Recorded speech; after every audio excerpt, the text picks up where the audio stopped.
Okay, good evening, everyone. Welcome to the SIM Online Masterclass Series, Session 3. And the topic for today is a day in the life of a cybersecurity consultant. Very interesting topic. Just a gentle reminder, I have muted all of you. So if you do have any questions along the way, please feel free to type your question in the chat box, and our speaker and staff will assist to answer your questions. And there will be a short briefing for Warwick's Master of Science in Cybersecurity Management after the class as well. So just let me introduce the speaker for today. So Dr. Harjinder Singh holds a PhD in Cybersecurity and Network Forensics from the University of Warwick. He is an associate professor with teaching and supervision responsibilities in cybersecurity master programs from the University of Warwick. He has been nominated for the Warwick Academic Teaching Excellence on 2014, 2015, and 2019. So his research has been published in many top international cybersecurity and digital forensic journals. So without further ado, let's welcome Dr. Harsh. So Harsh, over to you. Hello everyone, good evening. Thank you for joining this masterclass. I'm going to talk to you about essentially kind of a day in the life of a cybersecurity consultant. That is, the real goal of this session is to just show how cybersecurity fits across the whole organization and how a cybersecurity professional might get involved with cybersecurity in a number of different scenarios. I've got 23 slides and I'm aiming to finish by 12:50, which is 7:50 Singapore time. And in terms of the goals of this session, well, I'm going to look at kind of how cybersecurity fits across an organization.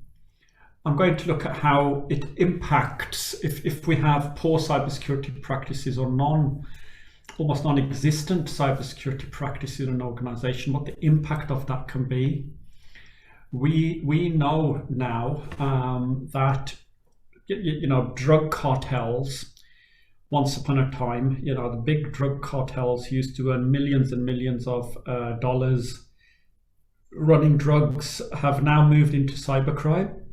And what we want to understand is why have they done that and what the benefit to them is, how do they operate basically. We're then going to look at some case studies to look at how cybersecurity impacts sectors like the nuclear energy sector, car manufacturing sector, healthcare, and the supply chain. And then finally, we're going to look at how cybersecurity affects other parts of an organization, particularly the CPO and the CIO, and I'll expand on what those mean a bit later on. So let's move on to the next kind of slide. So what we're going to do first is we're going to understand who has responsibility for cybersecurity in an organization. So we often think that it's confined to a single person or a single department, or that there might be 2 or 3 people in a single department who have a very clear responsibility for upholding cybersecurity practice. But what I want to do in this slide is I want to take you through a number of roles in an organization, a number of departments, a number of C-level executives, and just try to understand what their responsibilities are as far as cybersecurity is concerned. But more importantly, perhaps try to understand what their role in an organization is and how that role might be impacted by poor cybersecurity practice, which they themselves are responsible for. So let's start with the CEO. Generally, a CEO has the responsibility of protecting our market share, protecting the reputation of our company. They're there to protect our company from legal exposure, and one of their prime objectives is to ensure that the business continues to operate. Then we have the CPO. CPO stands for the Chief IP, that's Intellectual Property Officer. Their key goal really is to protect our IP and instigate and drive policies that are designed to protect that IP. The Chief Financial Officer and the Chief Operating Officer, they're there to protect us against fines and enforcements. They're there to protect our financial data, to make sure we've got insurance in place, to make sure they have budgetary responsibility, overall budgetary responsibility, I should say. Each department obviously has their own budgetary responsibility, but the overall financial strategy of an organization is generally driven by the CFO. Then we move to the CIO, the Chief Information Officer and the Chief Technical Officer. They are there to protect the technology. They drive our strategy in terms of working at home, bring your own device. They're there to ensure that our data is backed up, that our systems are tested. Obviously, I'm only giving you a brief overview of these roles. I'm not intending to give you a detailed breakdown of what these roles are. Then we get the Chief Sales Officer. They protect our pricing strategy. They ensure that we remain competitive within the market. What I'm going to do, I'm not going to go through all of those. I'm just going to kind of just highlight a few more up there. I'll let you read them in your own time. I'm conscious we're already 10 minutes in and we're only on slide 4. So that's something for you to look at in your own time. This video is, this lecture is being recorded. You can come back to this. The most important point that I want to make is this one here. The rest of my talk is going to demonstrate that if we do not understand cybersecurity at any of these levels, it can result in an impact on our share value. It can create mass panic. It can expose our company to kind of legal action. We can be subjected to fines. Loss of, there's an adverse impact on our brand. There is a very significant impact on our company if any one of these roles does not understand the part that they play in cybersecurity. I'll pick one at random. Let's just go to the Chief Marketing Officer. They're there to protect our brand, to uphold the reputation of our brand. But let's just assume that what happens is that our marketing strategy for the release of our next product is leaked out, and our competitors are able to access that marketing strategy 2 weeks before we go to market with that marketing strategy. We have suffered a competitive disadvantage. We are now, in terms of competition, we've suffered quite a hit there. Now, that marketing strategy, due to be released in 2 weeks' time, might have been kept on the kind of computers of staff within this department, within the marketing department. Someone in that marketing department might have decided, I know what, I'll copy it onto a USB, I'll take it home, and I'll carry on working on it in my home laptop. And that's what they do. They take it home. And when they get home, they put it on their laptop. It just so happens that their laptop is actually very vulnerable. Maybe our competition has been targeting some of our staff, and this particular member of staff, they have managed to infiltrate his or her laptop, but they haven't been able to do much with it because there's been nothing on that laptop of any interest, because it's his personal laptop.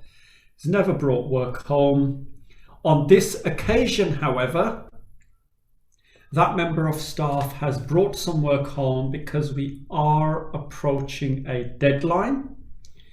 Things are getting quite stressful, and the only way we can complete this work and get our marketing strategy ready on time is by bringing work home. And finally, our competitors who have got access to this laptop managed to get hold of our marketing strategy. So this has become a big problem, and the question is, who is responsible for this, right? You could argue that it's the Chief Information Security Officer, the person that has overall responsibility for security in this organization. You could be right.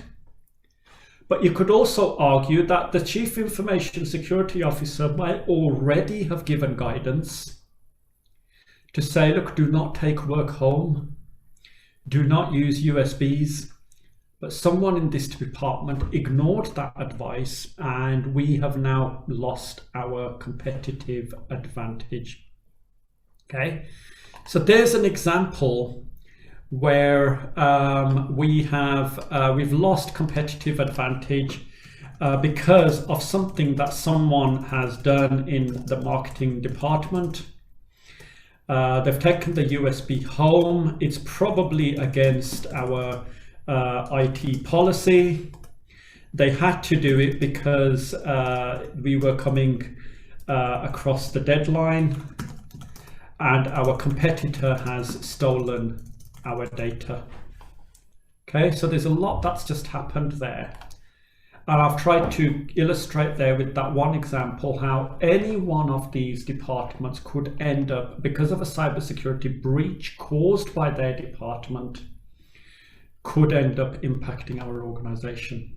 Okay, most threats to your company will depend on the type of company that you are. Okay, so if you are a sales company, let's just say this is a sales company. Let's just say for a moment this is Apple and it's their launch of their new iPhone. I can't remember what they're at. Maybe they're at Apple iPhone 14 next, I don't know. They have a marketing strategy. They know how they're going to drive it. This is their biggest product launch in 2 years. A lot of sales depend on this, and they do not want to lose that competitive advantage. Now imagine what impact that has had on that organization. Okay, let me give you now some examples of how cybersecurity or poor cybersecurity can impact an organization. What I'm going to do is ask you to assume, just kind of bear with me on this case study I'm going to give you. It is actually a very old case study, but it is one of the best case studies in our field. In terms of demonstrating the link between cybersecurity and share value, it is the best case study we have. There are many more, and I'm going to refer to them. For example, I'm going to refer to Sony in a few moments, but this is the best one. So bear with me. We have here two companies. We have etoys.com, which is a very, very big toy distributor. Okay. We are now going back 22 years.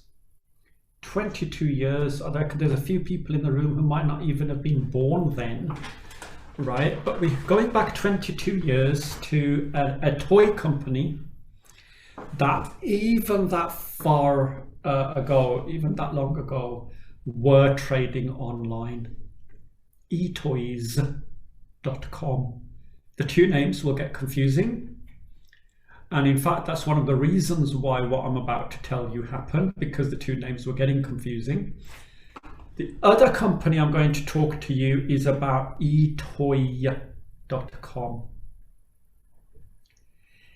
Etoy sells art products. eToys sells toys. Okay. Now what happened was etoys.com wanted to buy the website domain etoy.com. eToys felt the market was getting a bit confused. People were accidentally typing in etoy.com, getting to this website. They were losing sales, and they felt that the best way of dealing with this is to just buy their website. Okay, so they approached etoy.com and they said, can we buy your website? etoy.com said, no, we're not selling our website, it's not for sale.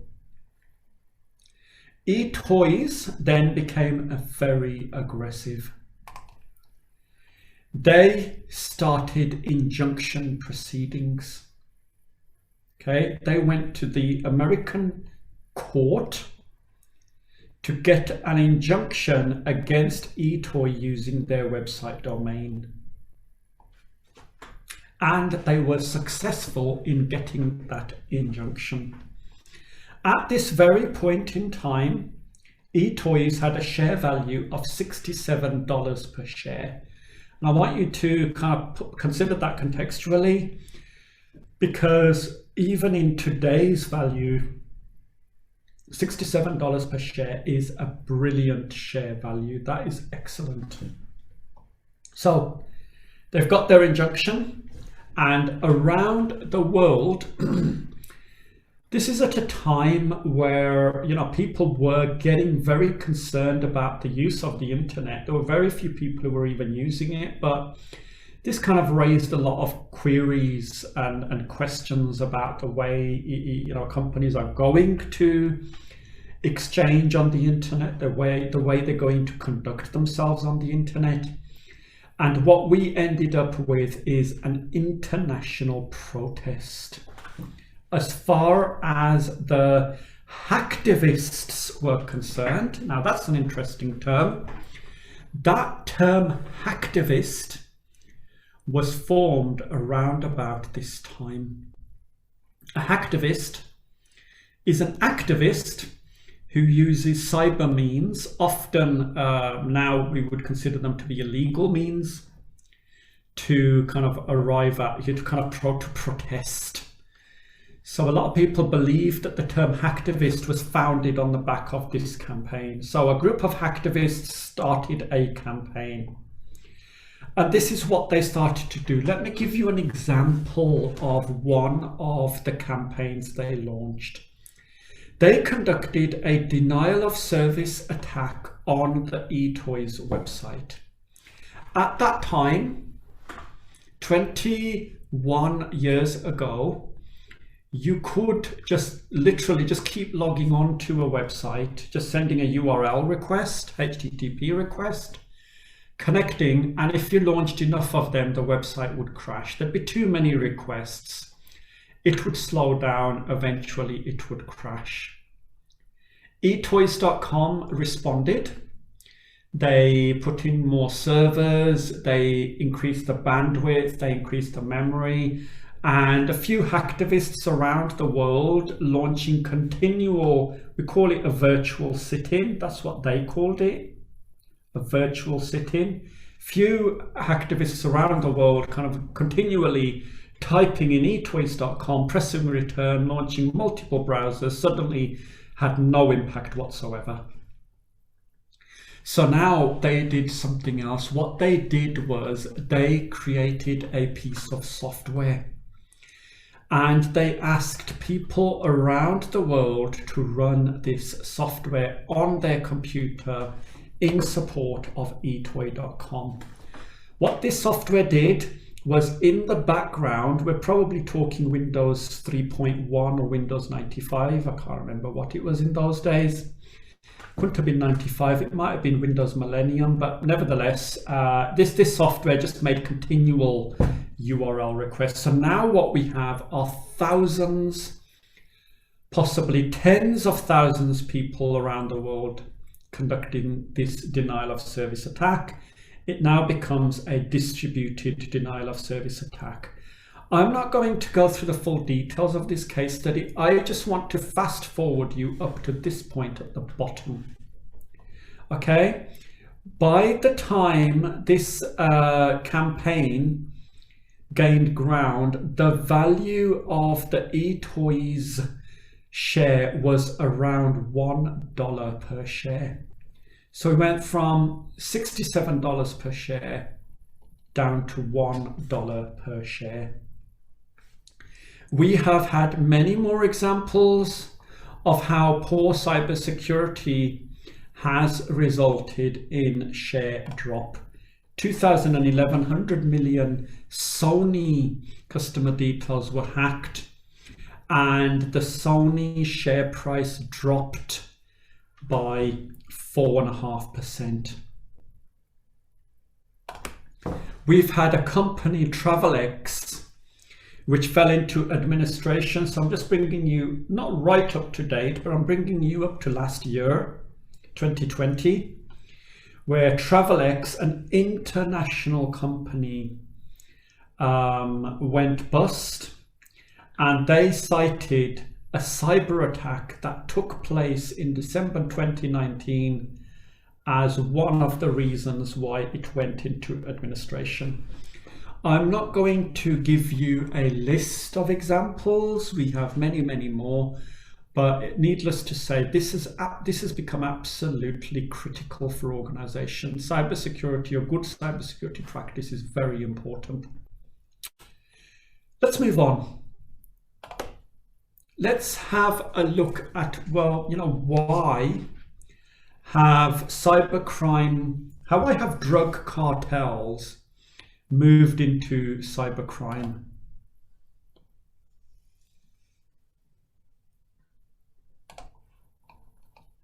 Before we do that, we want to try to understand how the cybercrime economy actually works. Drug cartels moved to cybercrime for two reasons. Well, three reasons. I've included the third one there. Number one, it's safer. You don't get shot. Drug dealers face danger all the time on the streets of Britain, Singapore, and the USA.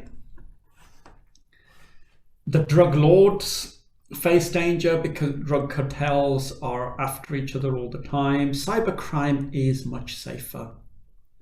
The returns are much higher. I'll show you in a moment. And number three, the other big reason is that it is much easier. Okay, so the cybercrime model is unlike any financial model known to exist. Let's have a look at why. So I want you to assume now, ladies and gentlemen, that for me in my new, and I'm obviously not doing this, but assume I'm setting up a cybercrime business, and that I have a project I'm about to run, and for this project to succeed, I just need 100 bank account credentials. What do I mean by bank account credentials? I mean the user ID, the full PIN, even though it will ask for different characters of the PIN, the full password, even though it will ask for different characters of the password. Those are the things that I need for this to succeed. Let's just assume that's all I need, okay? 100 bank account credentials. So this is what I need to do to set up my infrastructure.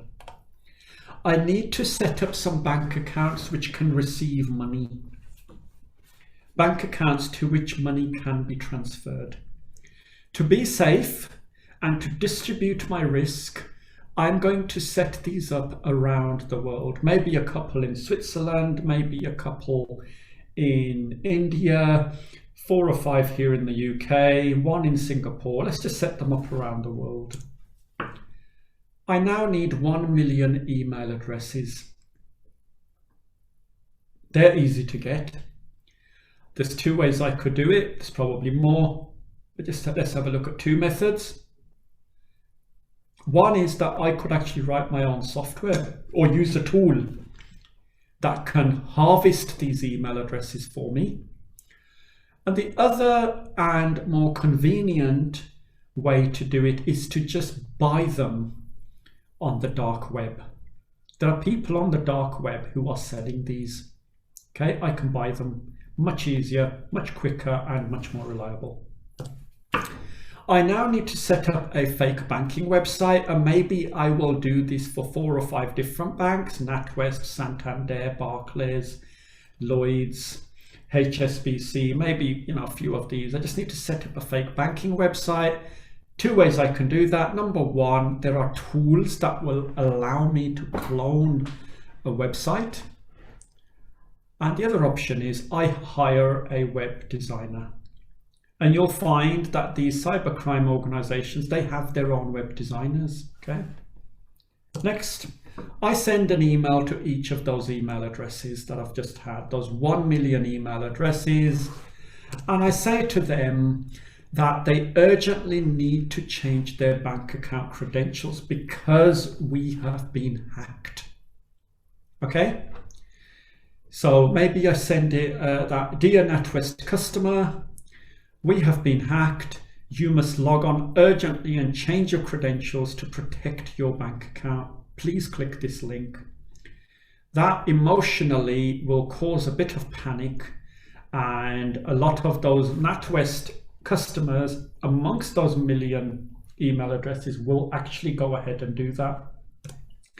And I want to remind you now that I only need 100 bank account credentials. I only need 100 of them to actually go through with it. That is 0.01% of that entire population. Okay, that is, that's a ridiculously low number of hits.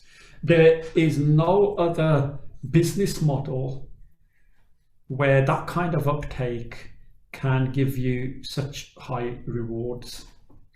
Okay, let's move on. I'm now going to talk to you about, I said to you earlier on that I was going to look at how cybercrime is now affecting different types of companies. Let's have a look at these case studies here. On the left here, we have, this was 2014. Then we've got 2018, 2017. They're still, these are still going on, and you'll see them in newspapers around the world. But let's just have a look at this. San Francisco, American company complaining that Russian hackers have been systematically targeting hundreds of Western oil and gas companies. The purpose is industrial espionage. That's why they're doing it. And what they're trying to do is gain access to their industrial control systems from afar. I'm going to show you a video. I think I've got it in this slide deck in a little while. Let me quickly check that I have got it in this slide deck. Just give me a few moments.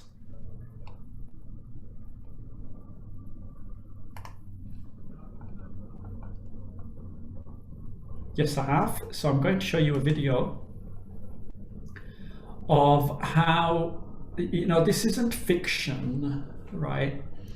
We have a very, very famous case study where an industrial control system was actually hacked. And that case study is the Stuxnet virus, which I'll show you a video of in a few moments. Here we have Houston cyber attack on a shared network forcing 4 of the US natural gas pipeline operators to temporarily shut down their computer communications.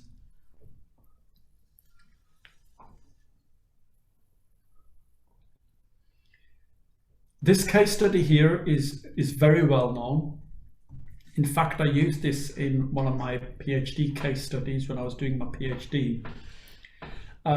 Ukrainian power supply in Kiev, the power control, the energy grid itself was closed down for 1 hour. This was on the 17th of December 2017. Okay, the energy grid was closed down and there was a city-wide blackout for 1 hour. This was investigated, right? And when they investigated it, they found that it was as a result of a cyber attack. Okay. So what I'm getting at is these are this isn't fiction. These are actual real life problems that we are trying to deal with. Okay. This here is Stuxnet. So this is the video I'm about to show you in a few moments. What we have is an industrial control system. Got plant machinery, in this case oil operating equipment. We've got computers telling this equipment here when to stop, when to start. Once upon a time you'd actually have a person sitting there. There'd actually literally be a little, I don't know if you've seen them on cranes, there's like that little seating area on a crane, you have a steering wheel, a gear, you have knobs, you pull them. You'd actually have a person sitting there controlling all of this manually. In the age of computers, we managed to write programs which can do that. And what those programs do is they communicated what's known as a printed logic circuit, which is just a special type of motherboard with special kind of computer chips on there.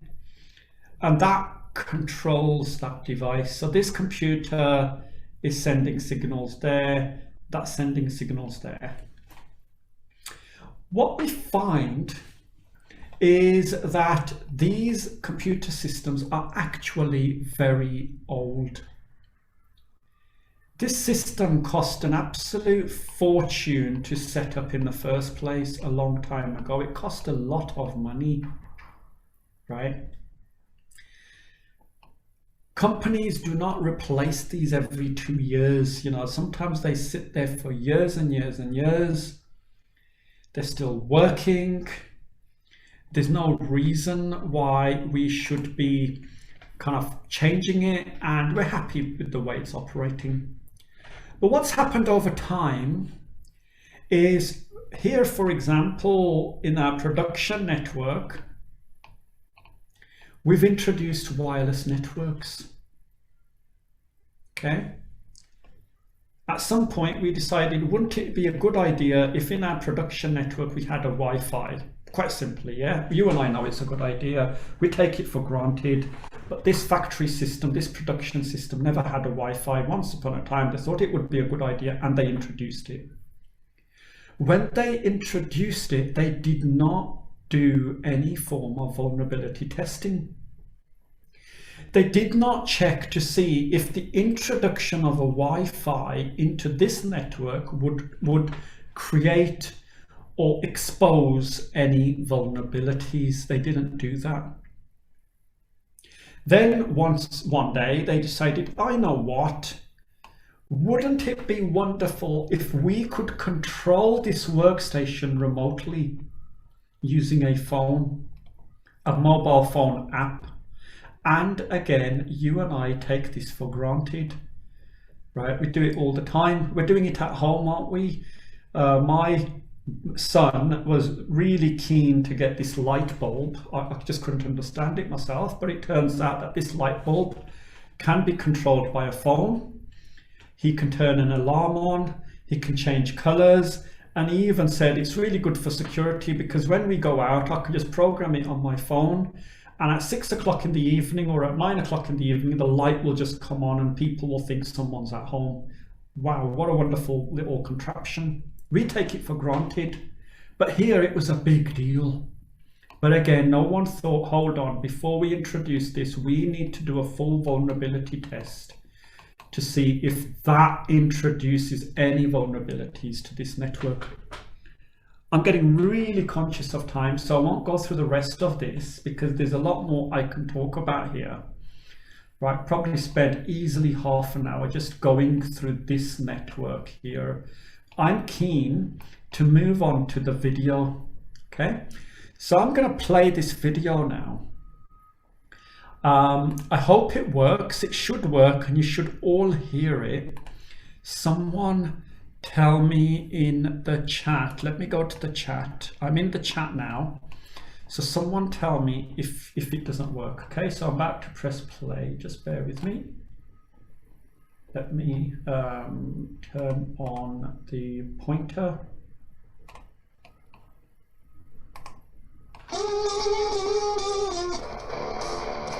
Can I just check that you heard that? Yep, we heard that. Okay, let's go back and do it again, and you'll see the rest of the video now.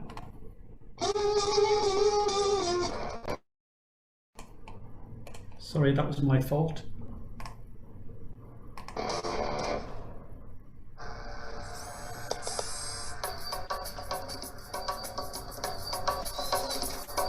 In June last year, a computer virus called Stuxnet was discovered lurking in the databanks of power plants, traffic control systems, and factories around the world. 20 times more complex than any previous virus code, it had an array of capabilities. Among them, the ability to turn up the pressure inside nuclear reactors or switch off oil pipelines, and Stuxnet could tell the system operators everything was normal. Unlike most viruses, Stuxnet doesn't carry the usual forged security clearance that helps viruses burrow into systems. It actually had a real clearance, stolen from one of the most reputable computer technology companies in the world. It exploited security gaps that system creators are unaware of. These holes are known as 0 days, and the most successful viruses exploit them. The details of a 0 day can be sold on the black market for $100,000. Stuxnet took advantage of 20 0 days. But once it got into a system, it didn't always activate. Buried deep in the Stuxnet code was a specific target. Without that target, the virus remained dormant. What was it looking to shut down? The centrifuges that spin nuclear material at Iran's enrichment facilities. Stuxnet was a weapon, the first to be made entirely out of code.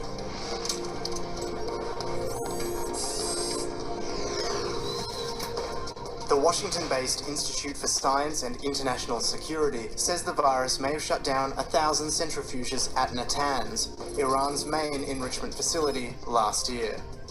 In November, the International Atomic Energy Agency, the UN's nuclear watchdog, said Iran had suspended work at its nuclear facilities without explaining why.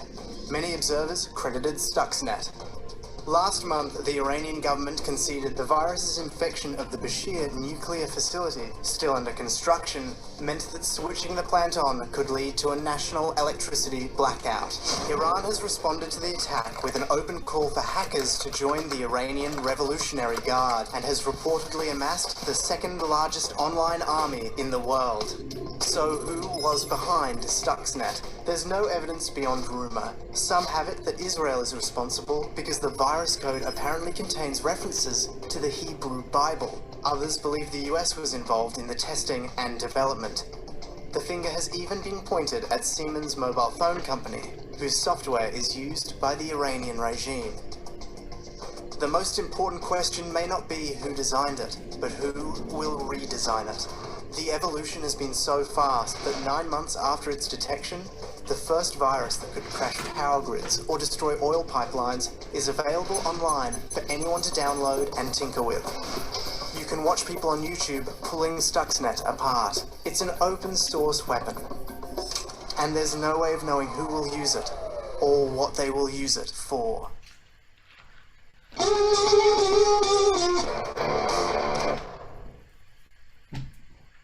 Okay, let me move on quickly. I've got quite a few videos in my presentation. I'm not going to show all of them, but I'm going to quickly move on and talk about cybersecurity in healthcare, because don't forget, one of the goals of this session is to show you how cybersecurity affects different domains and different types of business area.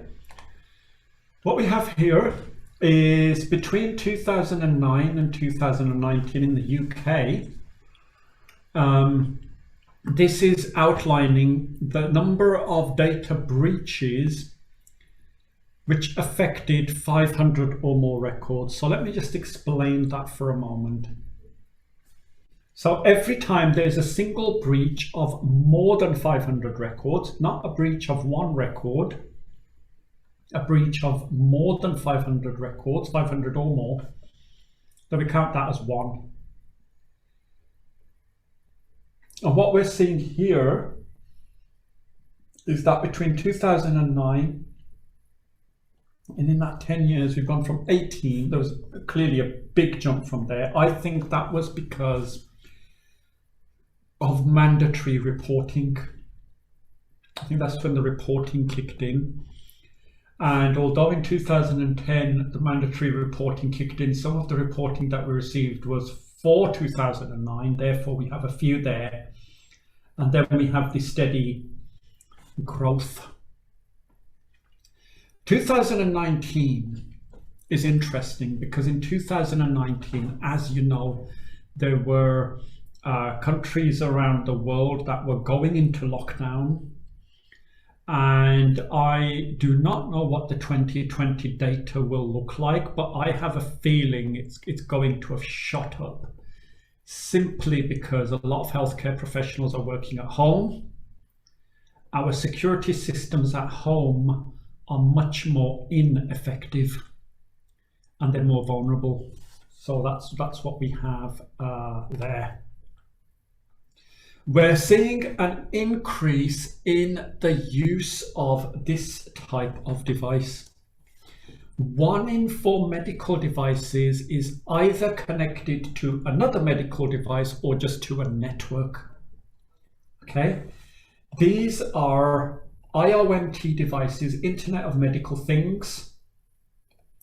They're devices that are connected to the internet. A credit card is worth $2 on the black market. Okay. A medical record is worth between $10 to $20. So medical records are now worth more than credit cards, usable credit cards. Okay, so now we're finding that, you know, once upon a time where people were stealing credit cards, there's a bigger market in stealing, or it's a more lucrative market. It pays back more in medical records. The last point I want to make, some medical devices such as pacemakers are difficult to upgrade. Okay, they actually require an operation. Okay, and now what I've got here are lots of case studies. Anesthetic devices vulnerable to hackers. This was just 2 years ago. Okay, a specific type of anesthetic machine which is being used and is still being used in the UK. We've patched it now, but it can be hacked and controlled if it's left accessible on a hospital computer network. Okay, it's on the hospital computer network because we want to connect to it using our desktop machines, obviously, and increasingly we want to start connecting to these devices using even mobile apps. during the COVID crisis, we had the first vaccine, if you recall, is the Pfizer vaccine, one of the first vaccines. The Pfizer vaccine has to be stored at a temperature of somewhere near -70 degrees. So what we have is something known as a supply cold chain. This is very specialist transportation equipment which can keep the vaccine stored at that temperature during transportation, and then when it gets to where it needs to get to, the hospital or the doctor's surgery will then transport it into a refrigerator which will kind of keep it stored. And we've seen just last year hackers targeting that supply chain for two reasons.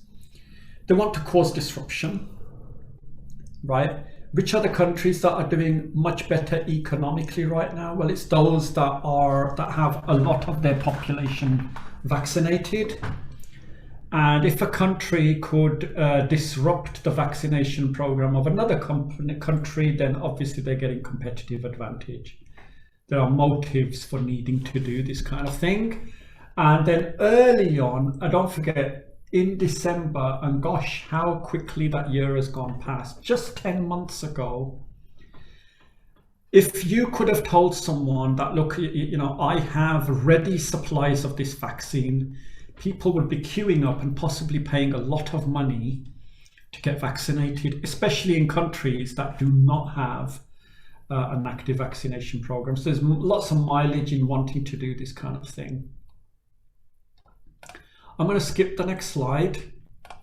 And I've already spoken about this. I'm conscious that I should finish very quickly. So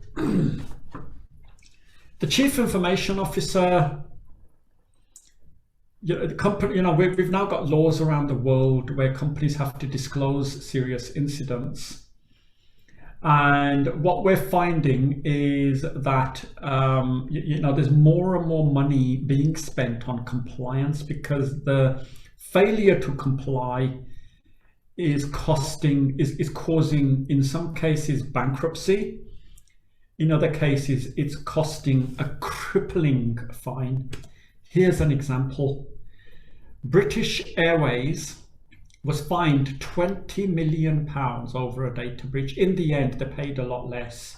Sorry, no, I'm wrong. What actually happened was the original fine was £183 million. What they ended up paying was 20 million. That's still a lot of money, but that £183 million would have been crippling simply because they lost the data or they were breached, their data was breached. So what I'm saying to you as potential cybersecurity students is that their compliance is a very, very big field. Cybersecurity is not all about programming, hacking, technical maths, it's not all about that. There is just a big market within the cybersecurity domain for people who know about compliance, people who can lead other people, who can lead teams of penetration testing, regardless of whether they can do it themselves, people who understand risk and how to put risk assessment programs together. There's just as much a market for that. In fact, PwC found that 60% of organizations intended to spend more than $1 million on compliance. Where is that $1 million going? Where's the bulk of it going? Well, clearly it's going on salary. Okay, so there really is tremendous opportunity in this field. Okay, that's pretty much all I want to cover. I'm not going to go into that slide. I'm just going to go right back to the beginning. I'm hoping that what this lecture has done is kind of given you a good overview of the cybersecurity domain, and that you've got a good understanding of how cybersecurity affects different parts of our business market. that cybersecurity is actually the responsibility of many parts of a company, not just one. We think that that is where cybersecurity sits. No, it isn't. It sits everywhere. I hope I've shown you that in this field, I know there's a lot of very technical areas, such as that there, but that in actual fact, the business market is demanding and calling out for people who have softer skills, who know how to do risk assessments, who know how to implement compliance programs, who know how to do audits. In other words, it isn't necessary that you have to have a massively strong technical background. So hope that's kind of that message has come across very clearly to you. So that's all I wanted to say. I am now going to very swiftly move on to the next lecture. Just bear with me 1 second. In the next part of this lecture, what I want to do is to tell you about our cybersecurity management degree being offered at SIM. There are a lot of slides here. I'm not going to go through all of them. I am going to allow 15 minutes for questions. So I'm going to go up to another 20 minutes, okay? So we offer a number of MSc degrees in conjunction with SIM. They're delivered there in Singapore. We do an engineering business management degree, supply chain, program project management.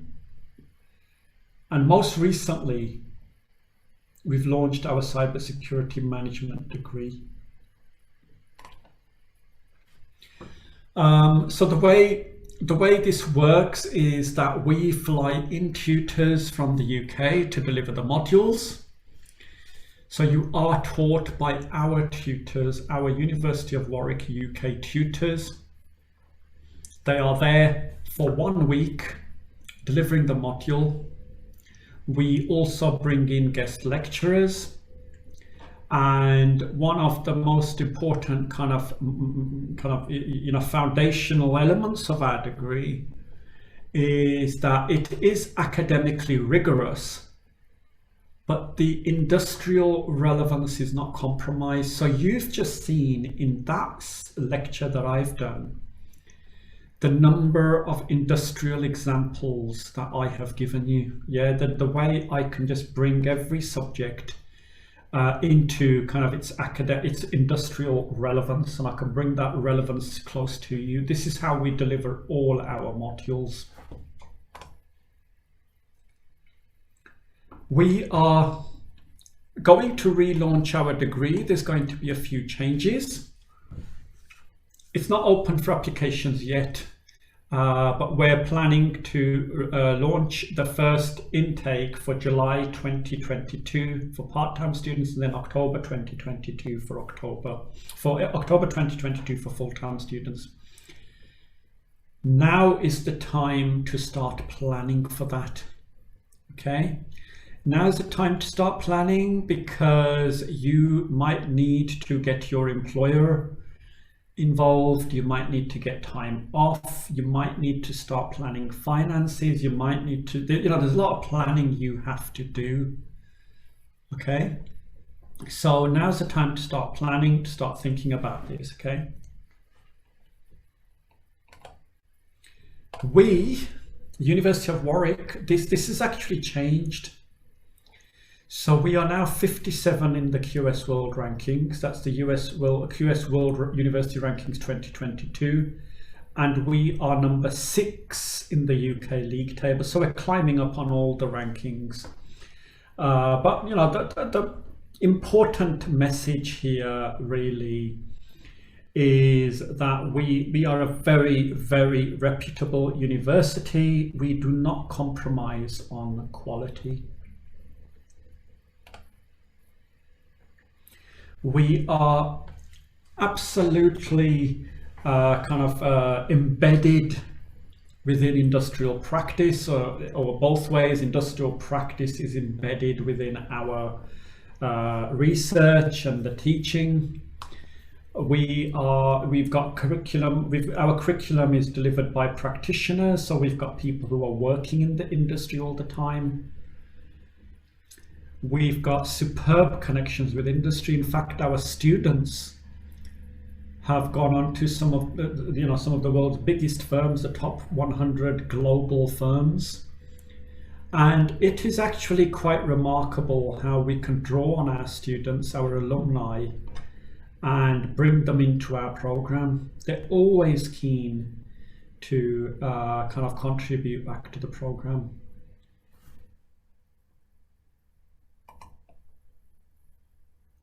So the question you're probably wondering, the question you want to ask is, who is this for? Is this relevant for me? Yeah. Well, this course is relevant for anyone who wants to apply cybersecurity within a consultancy, strategic, business, or management context. You probably want to become a consultant. You want to become a leader. You want to lead a team. That is your longer term goal. This degree will equip you for that. But it is not a soft cybersecurity degree, okay?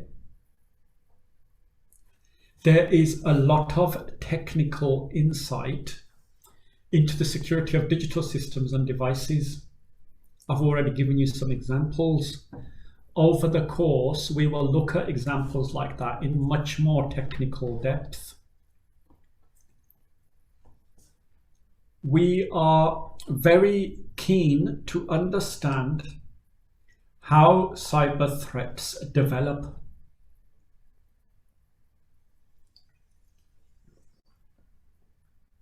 We're keen to understand what actually happened during an attack. How did that attack occur? What was vulnerable? Where is the vulnerability? What can we do to fix that vulnerability?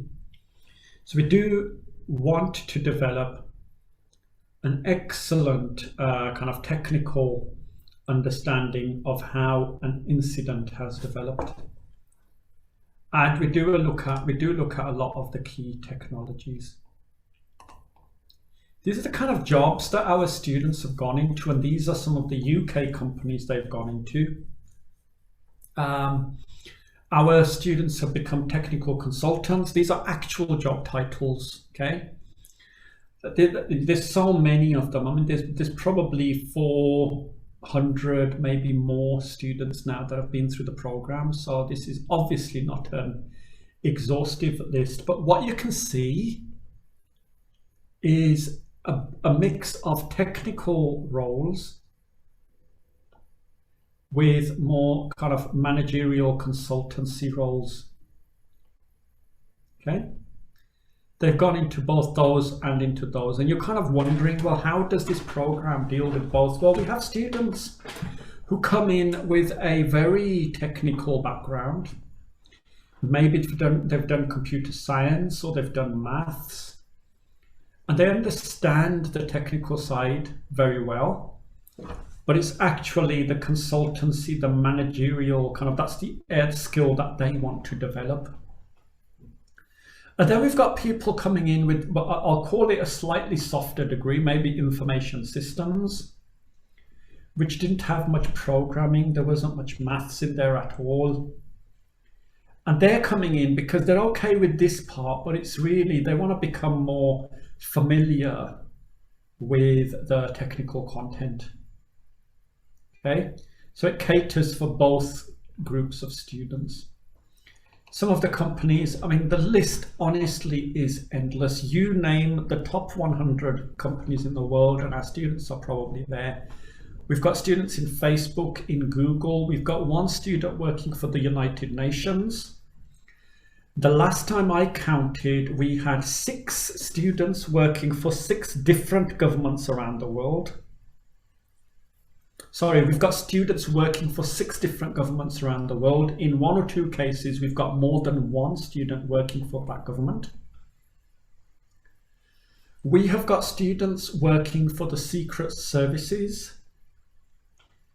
In other words, places like in the UK, GCHQ, MI5, obviously the Met Police, we wouldn't consider them to be a secret service. But we have got students in secret services around the world, not just in our country, but other countries as well. Quite often the problem is that although I know who the student is working for, I'm not allowed to tell you. And they're not allowed to tell anyone. I know because I had to write the reference. Yeah, so I actually know who's working for which secret service around the world. But that's quite fascinating, yeah, that students get into those kind of roles. This is a structure. We're going to have 6 intakes a year, 6 opportunities to join. Don't forget, it isn't until July that we start our next intake. There's plenty of time to start planning. Part-time is 2 years, full-time is 1 year. That full-time program only has 1 intake in the year. Delivered, of what we've already said, it's delivered by kind of university academics.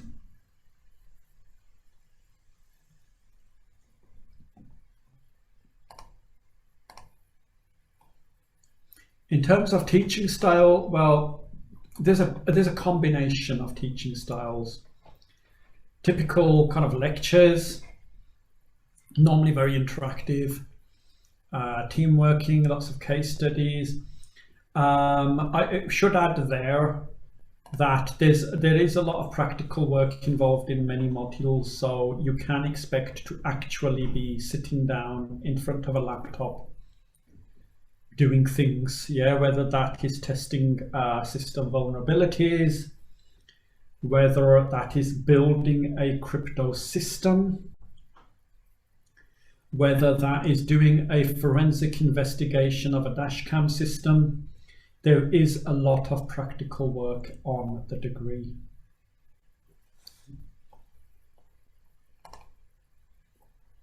This is the schedule of classes. 9 till 6, Monday to Friday if you're doing full-time. And if you're doing part-time, it's 9 to 6 Saturday and Sunday. Monday, Tuesday, Thursday, Friday, it's 6:30 in the evening to 10 at night. And then on Saturday, we have another 9 till 6. Okay, so this is aimed at your employer. In case you're kind of wondering, well, how do I sell this to my employer? What are the benefits to my employer? You know, you can gain directly from the applicability of these skills to your company or organization. You might end up identifying a business issue in the company that you're working with, and you decide that I'm going to base my project around that. We do get that quite a lot.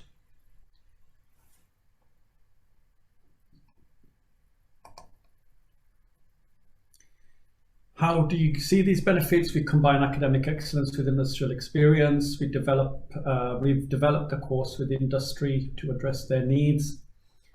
A lot of us are practitioners.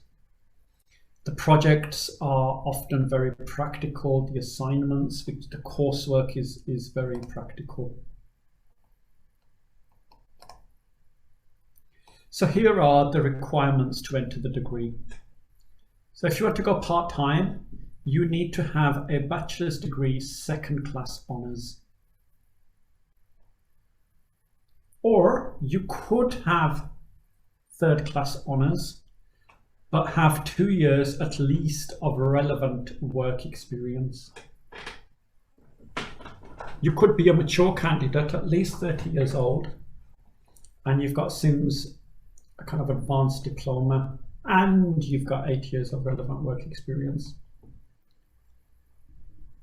If you're a full-time student, then the only kind of the requirement simply is a bachelor's degree, 2nd class honors. If you're applying from Singapore, if your entry qualification was attained in Singapore, and you have 3 years of study in an English institution, then you do not have to do an English proficiency test. If that doesn't apply to you, and you're an international applicant, then you need to do an IELTS exam, and you need to score 6.5 overall, with 6 in each band. You can do a Pearson test, score 62, or rather you could do a TOEFL and score 92.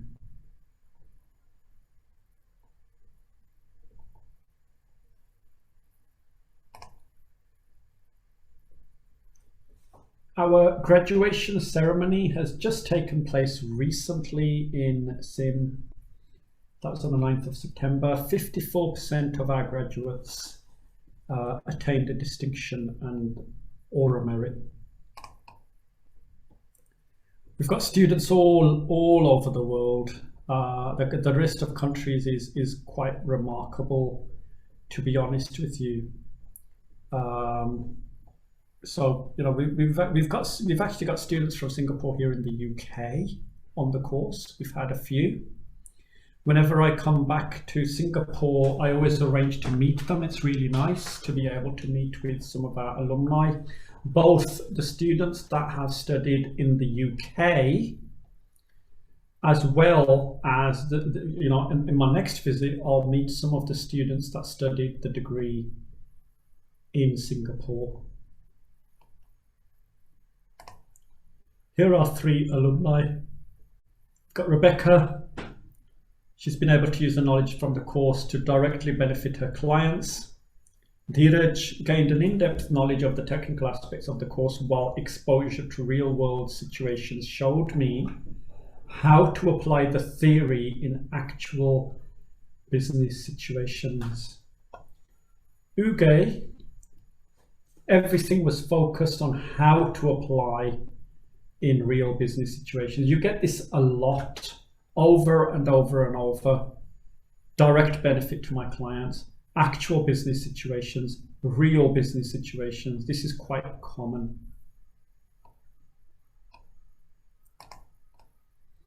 You'll get a lot of employment support from SIM. They'll be able to tell you a lot more about that in their own time. Our master's degree is being relaunched. I've already told you that. We're not yet opening for applications. We're about to release details on how to apply for our course. So what we're trying to do is just get your kind of frame of mind ready so that you can apply. And if you have any questions, you can contact Pooty, Josephine, Catherine. Their email addresses are there. I'll leave them on the screen for a moment in case anyone wants to copy them down.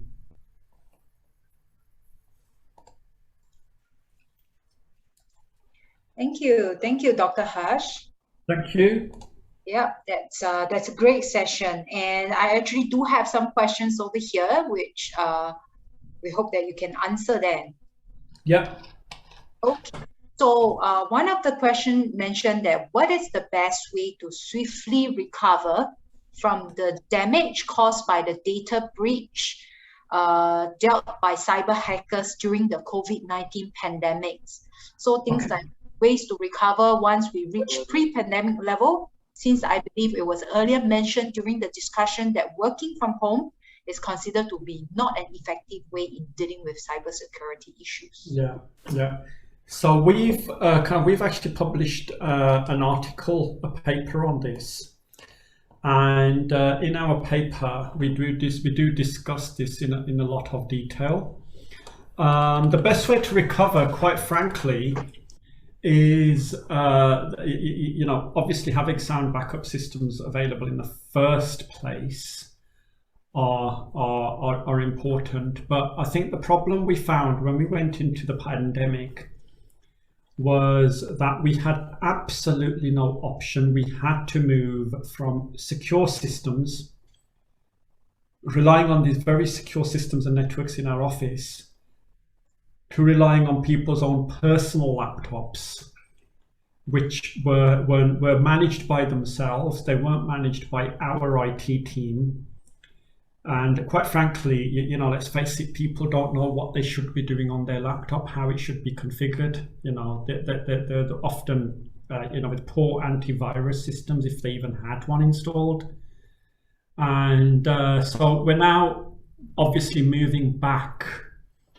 I mean, in the UK, what we have is, the society is pretty much open again now. I'm at work as we speak. The university today is very busy. There are literally hundreds and hundreds of people here. On Monday, our undergrad degrees start again, and we're expecting something like 16,000 students to come onto campus. So we're back to, we're kind of back to normal. And businesses are slowly trying to get their employees back into the office.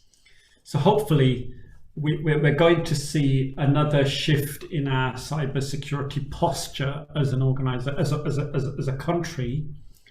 But what we've learned from the pandemic is that we have to have methods of making our employees' systems safe as well. That we're kind of going to have to accept some responsibility for their system, because we are expecting them to go and use it at home, and we don't know, heaven forbid, there might be another pandemic and we might end up in lockdown again. So what do we do then? So there's a real lot of research that needs to be done in this area. How on earth do we make an entire country's computers secure so that they can work at home in a secure way? Right. Okay. So I do have another question. So how can blockchain technology promote network security?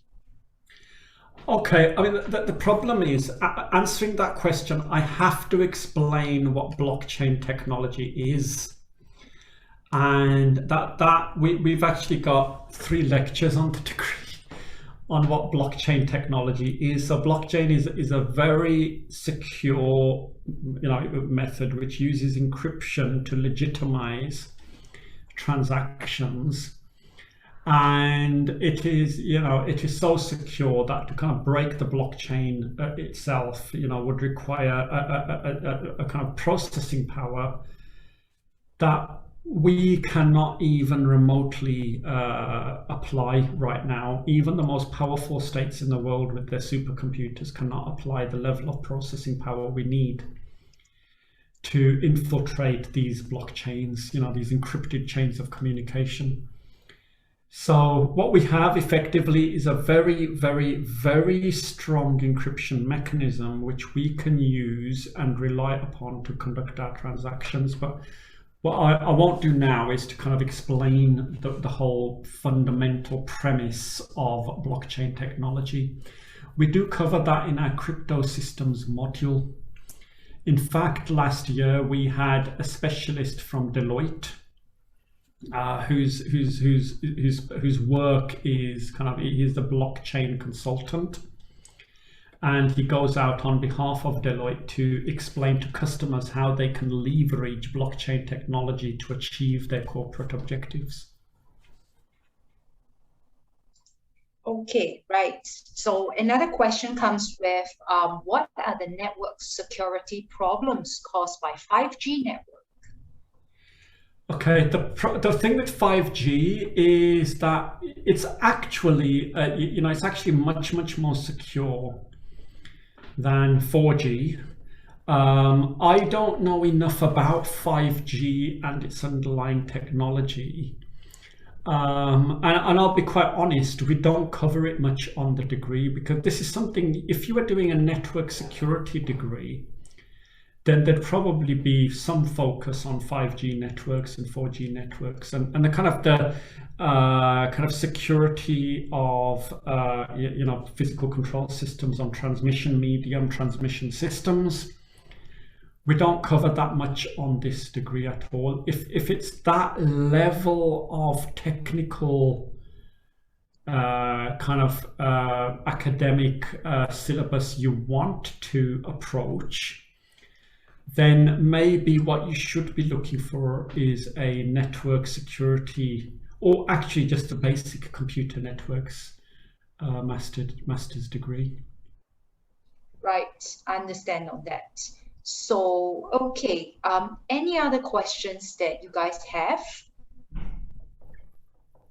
So if not, I mean, in the benefit of time, I will end this session. And thank you so much, Dr. Haj, for doing this class and also addressing some of these questions. And thank you all for all the audience for spending your Thursday evening with us. Thank you so much, guys. Thank you. Yeah, thank you all. Take care. I hope you have a good day, everyone. Yep, same to you as well. And I will proceed to close the room. Thank you. Bye. Bye-bye.